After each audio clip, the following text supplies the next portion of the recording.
Welcome back to another technical deep dive here in the debug zone.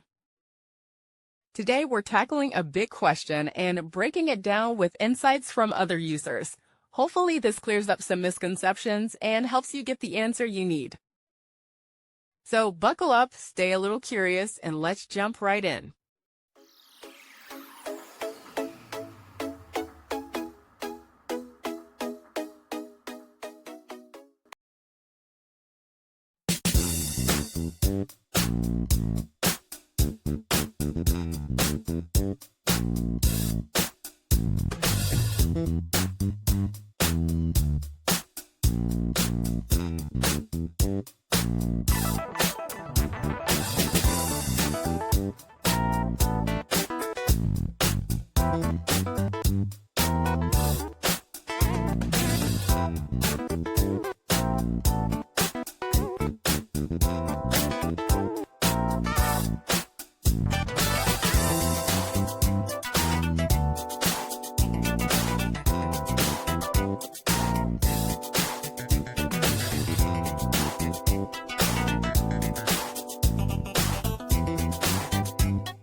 And that's a wrap.